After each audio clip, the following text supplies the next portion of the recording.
OK, ben, bonjour tout le monde. Donc, moi, c'est ça, c'est Julie Guillemot. Je suis coordonnatrice donc, du Conseil du Saint-Laurent depuis bientôt 2 ans. Puis aujourd'hui, c'est ça, je vais voir si je peux. Voilà. Excuse-moi, je t'ai mise en évidence, mais c'était un choix. Excuse-moi, je te l'avais OK, pas il n'y a dit. pas de Non, c'est problème. beau. Donc, c'est ça. Aujourd'hui, c'est ça, c'est comme je vais vous présenter. Bon, on va revenir quand même un petit peu rapidement sur qu'est-ce que le Conseil du Saint-Laurent. Puis, je vais faire une rapide synthèse sur le littoral qui concerne le Conseil du Saint-Laurent, vraiment rapide, parce que là, je pense il y a beaucoup de gens qui connaissent ça, qui travaillent là-dedans depuis longtemps. Revenir un peu sur l'adaptation, parce que c'est de ça qu'on va parler pendant les 3 matinées, présenter très rapidement quelques initiatives régionales et pour aller vers des pistes qui ont émergé de réflexions antérieures qui vont nous servir de base pour l'atelier qui suit ma présentation. Ça fait que... Oh, je suis obligée d'aller avec la roulette. Bon, en tout cas, le Conseil du Saint-Laurent, j'espère que vous voyez bien. Hein. Donc, le Conseil du Saint-Laurent, c'est ça, c'est une table de concertation, ce n'est pas un organisme qui regroupe 19 municipalités, ça va de Berthier-sur-Mer jusqu'à l'île Berthe. C'est 19 municipalités qui sont dans 4 MRC. C'est un programme qui est comme financé par la province du Québec. Et la coordination de ce programme-là a été confiée au comité ZIP qui avait de l'expérience en termes de gestion intégrée de la zone côtière. Donc, quand on parle de table de concertation, on a une vingtaine d'acteurs regroupés dans cette table-là qui viennent de différents milieux, municipaux, organismes environnementaux, secteurs des coopératives. Et donc, on se regroupe régulièrement. On a des groupes de travail aussi. La table existe depuis 2014. Donc, il y a beaucoup de ces personnes qui sont là aujourd'hui qui ont déjà participé à différents travaux de la table ou différents forums de la table de concertation. Euh, hop. Donc, voilà, la joie de la souris.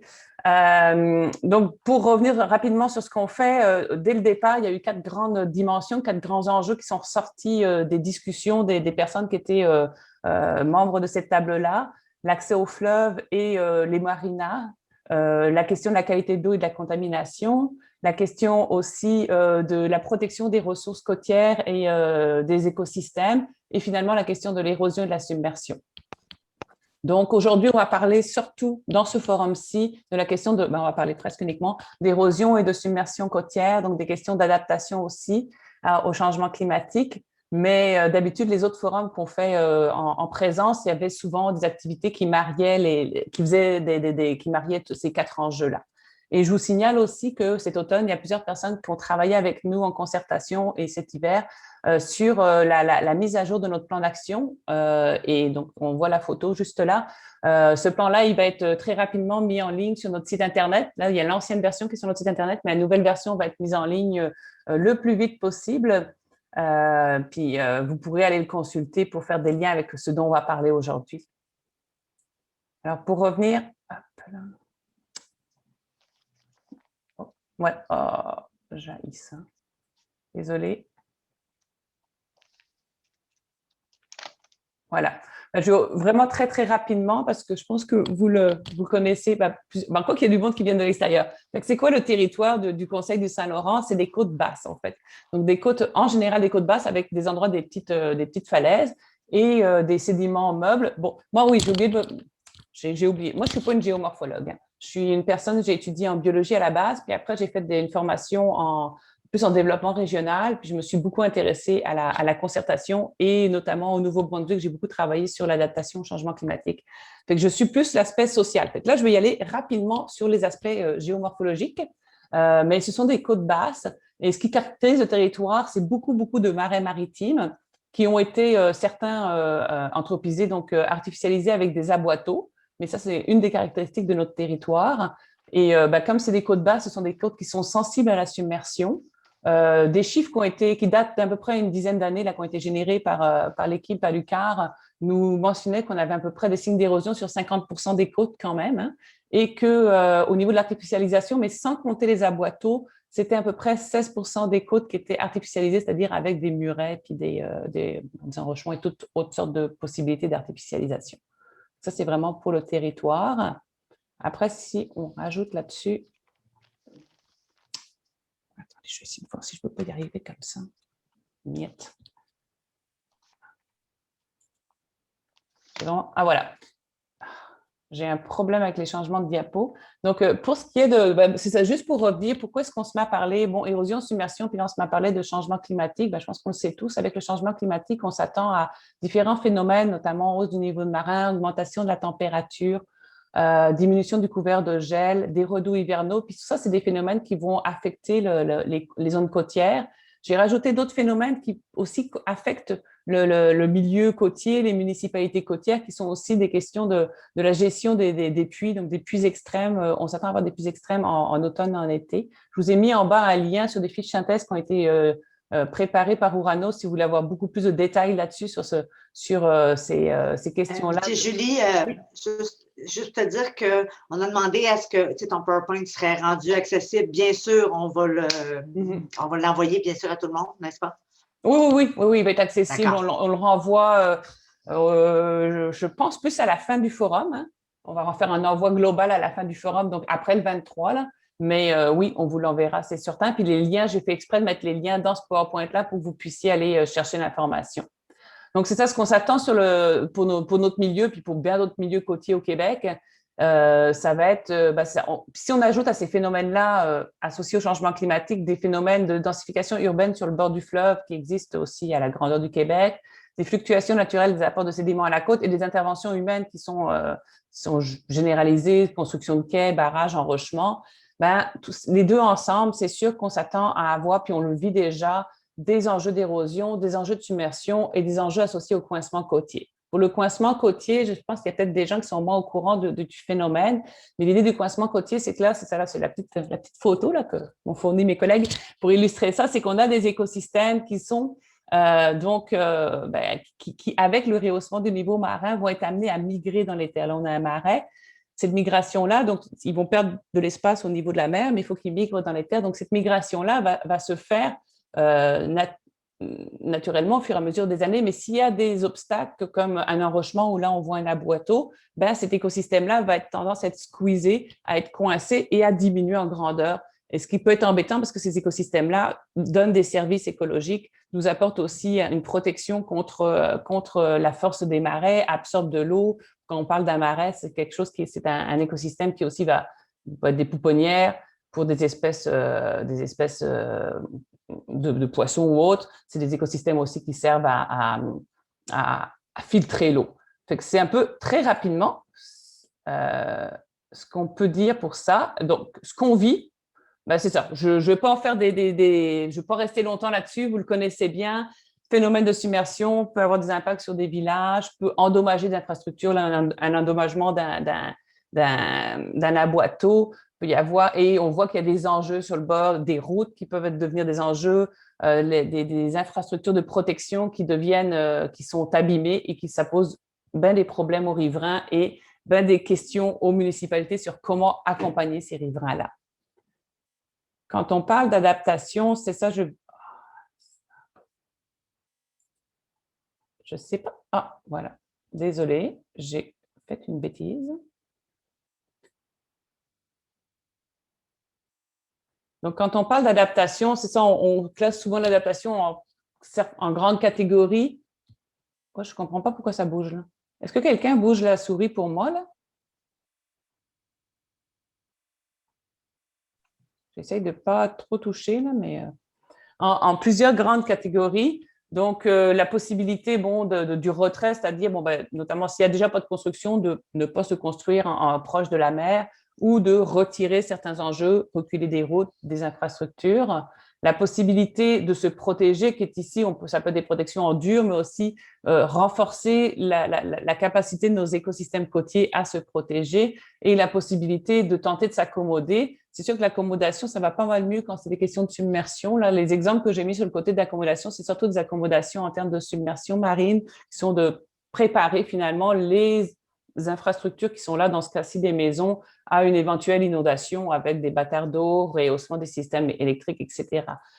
Puis ça peut être, là j'ai mis un règlement de zonage, ça vient du Nouveau-Brunswick où on exigeait un certain niveau d'élévation par rapport au niveau d'eau attendu pour des nouvelles constructions ou des agrandissements. Et puis, l'autre approche, c'est de ne rien faire, le statu quo, qui est souvent une approche sur laquelle on va comparer. Quand on fait des analyses co-avantages, on va comparer si je ne fais rien versus, par exemple, si je fais passer un règlement demandant de la non-construction en zone côtière. Il y avait juste une petite question là, Ouais. tantôt, juste pour pas là, que je l'échappe sur le. Est-ce que ça incluait, c'est un autre diapo, le lessivage des sols qui était demandé? La question des effets du changement climatique, là? Moi, j'imagine, oui. Oui, ben, c'est sûr que si on parle de pluie diluvienne, là, on va avoir des enjeux de lessivage. Mais comme je dis, moi, je ne suis pas une spécialiste de ça, là. OK. Je conseille, pour en discuter plus longuement, d'aller discuter avec des gens qui travaillent vraiment plus de manière sur ces questions-là. Mais oui, OK. je suis. Voilà. Donc, quand on parle d'adaptation au changement climatique, ben, ça, moi, c'est mon expérience avec différentes communautés. Oui, on parle de travailler à partir de connaissances et on a besoin de connaissances scientifiques sur ce qui se passe actuellement et ce qui risque de se passer dans les années à venir parce qu'on prend des décisions maintenant pour le futur. Mais ces connaissances-là, il faut savoir qu'on travaille avec une bonne marge d'incertitude. Ça, je pense que c'est un élément vraiment à prendre en compte quand on parle d'adaptation au changement climatique. Il y a beaucoup d'incertitudes sur ce qui va se passer. Et à partir de ces connaissances-là, ce sont des choix politiques qui se prennent à différentes échelles, que ce soit provinciale, fédérale et municipale. Les municipalités ont vraiment un gros rôle à jouer là-dessus, sur les choix au niveau de l'adaptation. Donc, des connaissances, oui, mais aussi une grande importance à mettre sur la capacité d'assimiler ces connaissances-là, de les utiliser à bon escient pour pouvoir faire ces choix politiques-là et pouvoir gérer en fait cette incertitude et adapter nos décisions en fonction des nouvelles connaissances qui n'arrêteront pas d'arriver. Et ce qui est important aussi de se rappeler, bon, bah, c'est ça, c'est que bon, bah, pour pouvoir agir, il faut savoir comment agir, donc besoin d'expertise en urbanisme, en ingénierie, en écologie aussi. On voit un peu ce qui se développe aussi comme expertise dans la région. Je vais le montrer un petit peu plus loin. Et ben, moi, j'ai mis participation, c'est mon côté sciences sociales, mais il y a aussi besoin aussi d'apprendre à prendre ces décisions-là politiques en contexte d'incertitude associée au changement climatique. Besoin d'engager les gens. Donc oui, de la sensibilisation, c'est quelque chose qui est ressorti beaucoup des ateliers dans lesquels on a participé, mais aussi de développer les capacités, parce que c'est pas tout de dire, bon, bah, faut protéger vos bandes riveraines, mais il faut que les gens sachent comment protéger leurs bandes riveraines. Donc développer ces capacités-là d'agir à tous les niveaux et aussi donner des mandats clairs, parce que c'est pas tout de dire aux municipalités, il faut que vous ayez un plan d'adaptation, mais il faut que quelqu'un puisse prendre en charge ce plan d'adaptation-là, il faut que les mandats soient définis, que ce soit pas quelque chose qui flotte dans l'air. Donc ça, je vous le dis, c'est par rapport à différentes expériences, puis différentes discussions. Puis je voulais revenir aussi sur un plan, aussi l'adaptation au changement climatique, il y a un volet planification, faire des plans d'adaptation. Donc, ce qui est super intéressant dans l'idée de prioriser et de pouvoir donc prioriser, d'avoir des secteurs ou des enjeux qu'on juge prioritaires, donc besoin de développer des actions en priorité par rapport à ces secteurs-là et ces enjeux-là, en termes de planification. Et ça permet aussi de responsabiliser, donc d'assigner des responsabilités.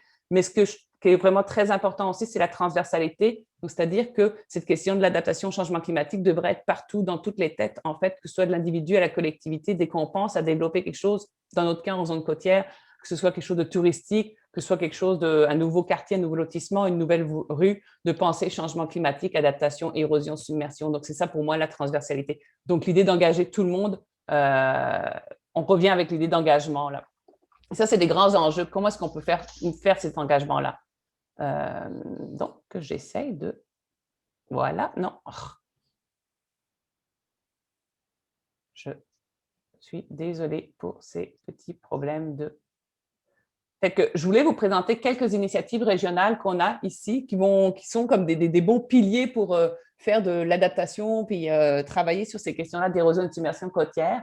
Je crois qu'Evelyne est quelque part dans la salle, mais là, je ne la vois pas.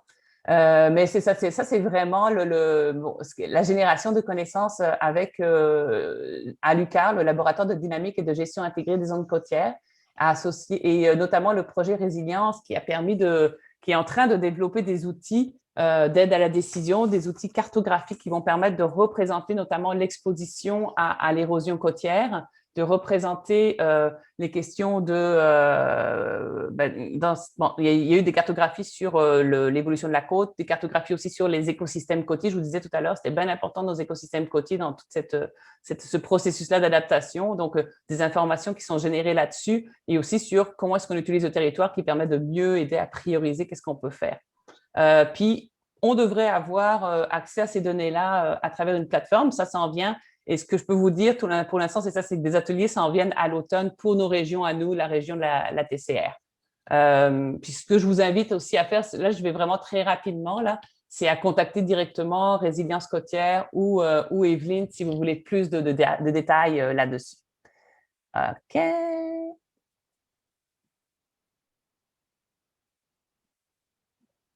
J'essaie vraiment de descendre ma souris le plus doucement possible. Cécile, peux-tu reprendre le lead puis cliquer les… Changer, ça va être plus simple. Changer les diapos parce que là, je ne sais pas pourquoi… Il resterait 5 minutes. Je pense que ça va être beau, là. C'est bon, hein? Oui, c'est bon. OK. Juste change la diapo, Cécile, ça va être plus simple comme ça, là.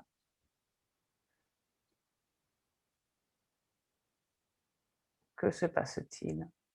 Ah, c'est ça. Donc, une autre initiative régionale qui concerne, pour le territoire de la TCR, la MRC de Rivière-du-Loup, mais aussi la MRC de Métis. Ça, c'est une plateforme qui a été développée avec les gens de ces deux MRC-là et une équipe d'Uranos qui permet de faire des analyses coûts-avantages et de représenter de manière, comment dire, sur le territoire. Là, on voit ça sur des petites cartes sur le territoire, là, de manière cartographique, différents scénarios. En fait, c'est vraiment un outil d'aide à la décision ou associé à des analyses coût-avantage, donc des analyses économiques où on permet de jouer sur différents paramètres. OK, si je prends ma décision pour 20-50, puis avec un scénario sévère en termes d'érosion, dans tel secteur, dans la MRC de Rivière-du-Loup, qu'est-ce qui se passe? Et si je ne fais rien versus si je fais de l'enrochement, quelle est l'option qui semble la plus intéressante en fonction de l'analyse coût-avantage? Donc ça, c'est deux outils qui viennent d'être mis entre les mains de la MRC de Métis et de Rivière-du-Loup.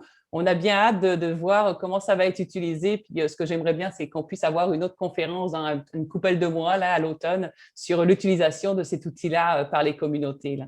Ce serait vraiment quelque chose d'intéressant. Je vais très rapidement, je ne suis pas une économiste, mais j'ai mis le contact de Nathalie et de Chantal Quentin en bas qui pourraient vous donner pas mal plus d'informations que moi là-dessus. Cécile? D'autres initiatives qu'on a ici, ça, c'est mes collègues du comité ZIP qui développent depuis une bonne dizaine d'années une expertise en restauration des écosystèmes côtiers. Donc, et on sait que sur le territoire de la TCR, on a quand même 6 sites qui ont déjà, qui sont en train d'être travaillés, restaurés ou qui ont déjà eu ce processus-là de restauration. Donc, c'est une expertise qui se développe actuellement. C'est une expertise, bon, les projets sont pas sur les terrains privés, sont sur des terrains publics. Par contre, en 2020, le comité a décidé avec ses connaissances-là, en s'appuyant sur ses connaissances, de rééditer le guide de bonnes pratiques d'aménagement et de restauration qui, lui, est destiné ça peut être aux municipalités, mais aussi destiné au grand public. Fait qu'il est en ligne sur le site Internet, puis il y a des copies papier aussi. Pareil, je n'irai pas plus loin là-dessus. Je n'ai pas beaucoup de minutes, mais je vous vois Étienne qui est là. Je vous incite, si vous voulez avoir plus d'informations, à contacter mes collègues du comité ZIP. Cécile, il y avait une petite question dans le clavardage. Est-ce qu'on met à jour les plans d'urbanisme et les schémas d'aménagement sur ces enjeux-là? Ça, ce serait plutôt des gens du milieu municipal qui pourraient répondre à ça. Je pense que dans le petit atelier qui va suivre, ça va être ce genre de discussion-là qu'on va avoir. Parfait. Il y a un thème associé à ça, notamment le rôle des municipalités. Parfait. Donc, c'est ça. Là, je vous ai tout à l'heure, j'étais en petite rencontre avec quelqu'un de la direction de la santé publique du Bas-Saint-Laurent, une initiative dans la direction de la santé publique du Bas-Saint-Laurent de travailler sur le portrait de la vulnérabilité régionale au changement climatique. C'est quelque chose qui commence tout juste et que ça va beaucoup plus large que submersion marine et érosion côtière. On entre dans des enjeux de santé, mais ça les comprend. Et donc, ils s'en vont vers un plan pour la région Bas-Saint-Laurent associé à ça. Et l'initiative Parc Climat, qui est une initiative, donc c'est avec les réseaux, les conseils régionaux de l'environnement et les municipalités, les réseaux municipaux. C'est une plateforme Parc Climat, en fait, où on peut aller chercher des exemples autant en atténuation, diminution des gaz à effet de serre, que adaptation au changement climatique. Et ma dernière diapo, pour vous amener en fait à l'atelier qui va suivre. Fait que l'atelier qui va suivre, en fait, il y a déjà eu pas mal dans notre territoire, puis dans les autres territoires, déjà pas mal d'initiatives pour essayer de mieux comprendre quels étaient les besoins des acteurs du milieu autant avec le projet Résilience que nous, en travaillant sur notre plan d'adaptation. Actuellement, il y a une initiative aussi avec les 3 MRC de la Côte du Sud. Donc là, ce que je me suis dit, c'est on va partir de ce qu'on connaît déjà sur les besoins du milieu pour vous faire discuter en atelier. Pour vous faire discuter en atelier, j'ai un peu saucissonné les besoins du milieu en plusieurs thèmes, en 6 thèmes. Donc, la concertation, ça revient, le besoin de mieux se concerter, de mieux travailler ensemble, l'aspect restauration, conservation des écosystèmes, la capacité d'action du milieu municipal, mais le volet général, c'est-à-dire on a besoin de connaissances, on a besoin de transfert de ces connaissances-là. Bon, j'en parlais tout à l'heure quand je parlais d'adaptation, d'outils d'aide à la décision, de formation de nos employés, de financement aussi, et pour notre territoire aussi, la question de la gestion des aboiteaux est assez importante. La capacité d'action du milieu municipal, mais au niveau de l'encadrement, de l'accompagnement des privés, des riverains, parce que le littoral, il est quand même pas mal privé. Je ne sais pas quel pourcentage sur notre territoire, mais il est relativement privé. Donc, ça retombe un peu sur les épaules du milieu municipal d'accompagner les propriétaires riverains dans cette question-là d'érosion et de submersion. La capacité d'action des riverains eux-mêmes et des intervenants et le volet sensibilisation. Donc là, ce sont ces thèmes-là, ces grands thèmes-là, c'est là-dessus qu'on va vous demander de discuter en petits groupes tout de suite après mon PowerPoint, si je ne me trompe pas dans notre suite des choses. Fait que pour moi, je pense que ça fait le tour de ce que je voulais vous transmettre, juste pour mettre la table. J'espère que je ne vous ai pas perdu. Je n'ai pas été trop vite ou trop lentement pour ceux qui sont déjà là-dedans depuis des années. Puis, je vous souhaite une bonne continuation de forum. Puis moi, je vais en retrouver certains dans les groupes.